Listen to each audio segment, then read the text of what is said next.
दोस्तों अस्सलाम वालेकुम। कैसे हैं आप? उम्मीद करती हूँ आप सब खैर आफियत से होंगे। अल्लाह पाक आप सबको अपने हिफ्ज़ व अमान में रखें। दोस्तों मुस्कुराते रहा करें, क्योंकि मुस्कुराना हमारे प्यारे नबी सल्लल्लाहु अलैहि वसल्लम की सुन्नत है।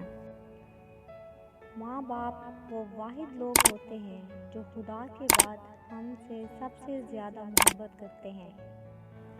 इनकी हर सोच सिर्फ हमारी भलाई के बारे में होती है।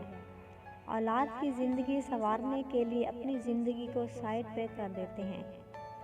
अपनी खुशी का सौदा कर देने वाले माँ बाप बदले में कुछ भी नहीं मांगते, इसलिए इनकी इज्जत करना हम पे लाजिम है।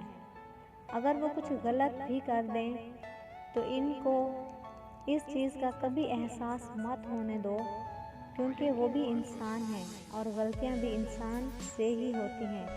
अगर वालिदैन बूढ़े हो जाएं तो इनको झिड़को मत, इनसे नरमी से बात किया करो, ऊंची आवाज़ में बात मत किया करो।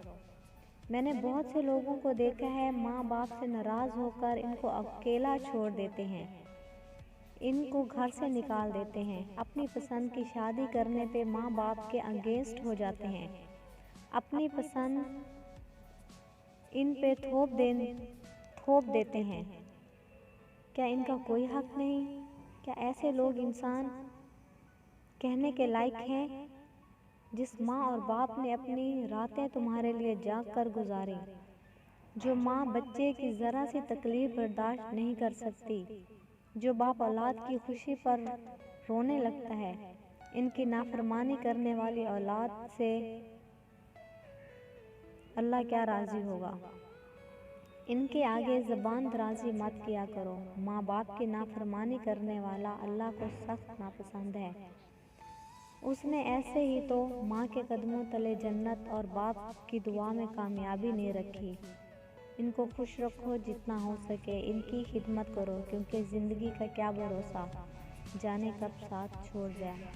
तो दोस्तों ये थी मेरी आज की वीडियो। उम्मीद है आपको पसंद आई होगी। मेरी हौसला अफजाई के लिए मेरे चैनल को सब्सक्राइब करें, मेरी वीडियोस को लाइक करें और अपने तमाम फ्रेंड्स में शेयर करें।